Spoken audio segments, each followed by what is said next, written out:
And for more on this, we're joined in the Beijing studio by Mr. Liu Debing, former chairman of China General Consulting and Investment, a company under the China General Technology Group. Thanks for joining us, sir. Thank you. Good evening. Yeah, let's start with talking about the advantages of China's speed railway, because China took the top spot of the high-speed railway, extending over 19,000 kilometers by the end of last year. That's the data here, accounting for over 60% of global high-speed rail lines, performing both domestically and internationally. What makes it so good? What are the advantages? That's great. First of all, I wish to congratulate to my Chinese partner and as well as our Indonesia friend for this mega project just kicked off yesterday. That is really a dream of all the people in China involved in the high-speed railway system. I call it a system or industrial chain because many people involved, and also many generations of Chinese engineers, Chinese workers. That is really their dream. But how much time was put into this project? Well, for this project or for the high-speed railway? For this project alone. Okay, for this project, actually, our Chinese team has been working there for quite a few years. And in last April last year, the framework agreement was signed. And in last September or something, autumn anyhow, the contract was signed. And it took a lot of efforts, signing ceremony or just kicking off ceremony, take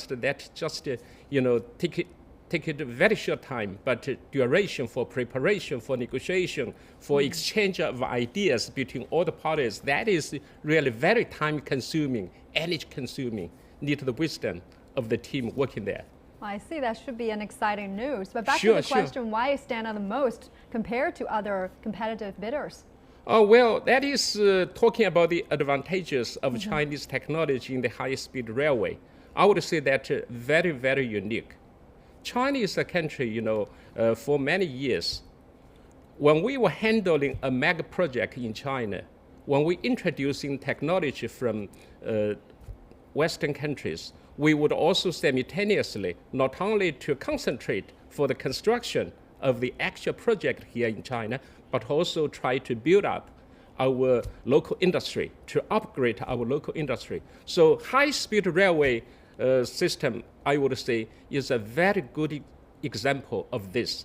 By constructing the railway here in China and with cooperation with world advanced partners, together we would also ask them to introduce their technology to us so as to improve, build up our own industry in high-speed railway. And before I came on air, I asked you, this is said to be a good example, a first case actually, of international cooperation involving the whole industrial chain. Can you briefly explain to our viewer what does that mean?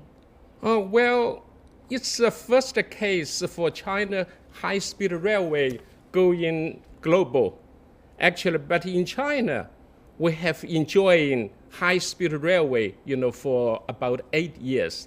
I would say that first high-speed railway project was completed just very shortly before August 8th of 2008 Olympic game. That is a line linking Beijing and Tianjin. That's the first That was the first in China. In China. Yeah, but after that, for the moment, I think we have 19,000 kilometers of high-speed railway all over China. So it is really a first project in international market for Chinese manufacturers or for Chinese consortiums. So it's really, of course, a big breakthrough, or we can call it a milestone. It has really opened a new chapter for Chinese exporters, Chinese contractors go into international market. Not only, for many years we were selling lower brand consumer goods to international market. And now China, should like the United States, like Germany, like France, we can go to international market to handle those huge projects, for instance, in infrastructure field like high-speed railway as well. And to undertake such a huge infrastructure project, you also got to look at the risks, right? And in particular with this project, the Railway Corps finally won this bid competing with the Japanese side. Yeah. Initially, Japan, would be handed to the contract because it spent years on feasibility studies. But then, China came back with a new proposal without requesting any financial assistance and guarantees from Indonesian government, and the government quickly accepted that offer. So my question is there any risk for China there for such a proposal? Well, that's a very delicate question.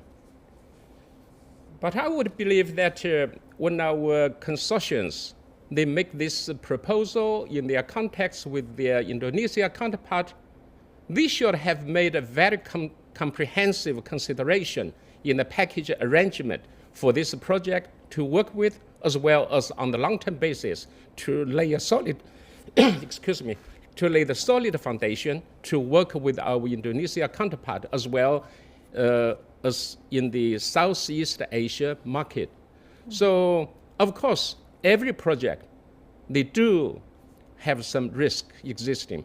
Yet, I think if we take a proper measure, if we are both sides honestly to honor the contract, to implement the stipulations of the contract step by step, word to word, sentence by sentence, I would say,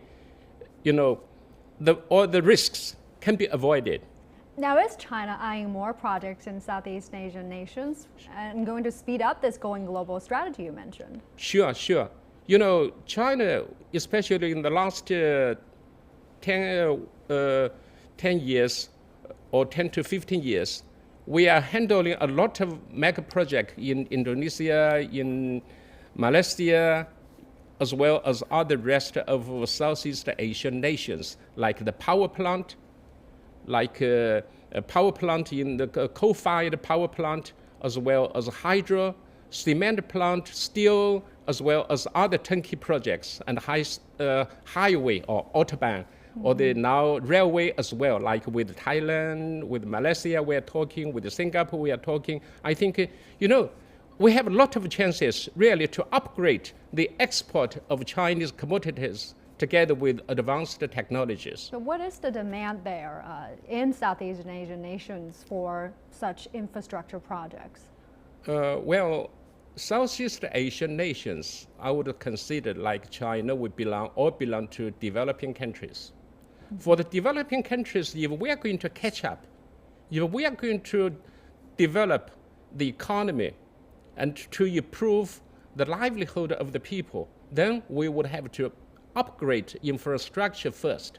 Build the road, build the housing, offer people power, the energy, and offer more jobs to create, the environment for domestic industry investors as well as international investors to do business there.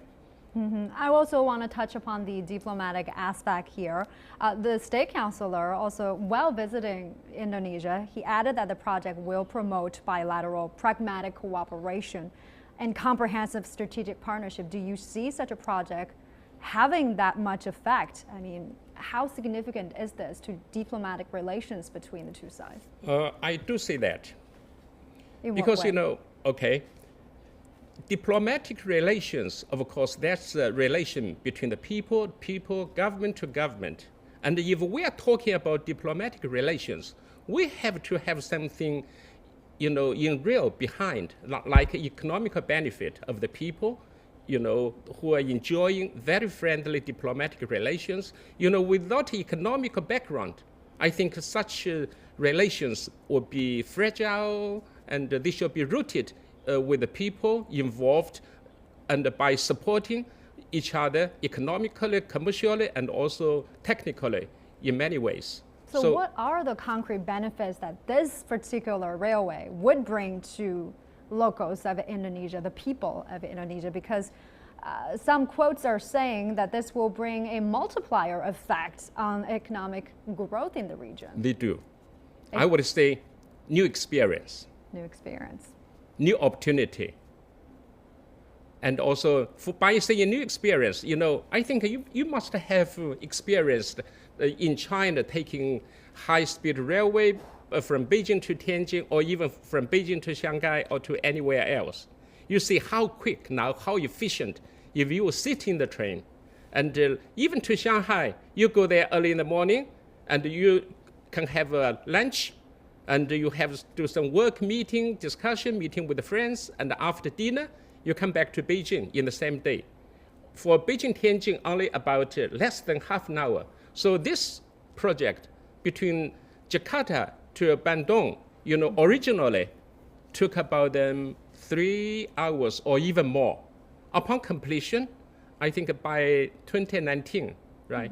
Okay, How long just is it gonna less than 40 minutes. Less than 40 minutes. Yeah, you can see it's really a miracle. Then people have more experience. Okay, how this industrial revolution bring the people, closer and closer. Opportunity, I would say, regarding the job creation. This improvement of infrastructure really offer people a lot of opportunity. Job creation, like the residence building, and more develop of the economy, and people have more choice there, and also international investors, they can, also invest there. And this really would bring benefit to the people in Indonesia, as well as a very good showcase for, their neighbors in that region. All right, I want to bring in our guest from Indonesia now. He's joining us there from Jakarta, Mr. Hazim Jalal, a member of the board of advisor of the Center for Strategic and International Studies. Thank you for joining us. So this 5.5 billion railway project, slated to begin construction this Thursday, will connect the capital city of Jakarta and also the biggest city of Bandung. Talk to us about the benefits that this railway will bring to Indonesia from your perspective. Well, I think the railway development will help accelerate the economic development of the country. And that economic development is very important for the country at this moment. And infrastructure, including the railway, is one of the problems that Indonesia is facing at this moment. On the other hand, also, it will hopefully solve some of the problem of the traffic in Indonesian communication system. So we see this, I think that Indonesia for a long time has a need, and therefore, hopefully, it will help solve this problem.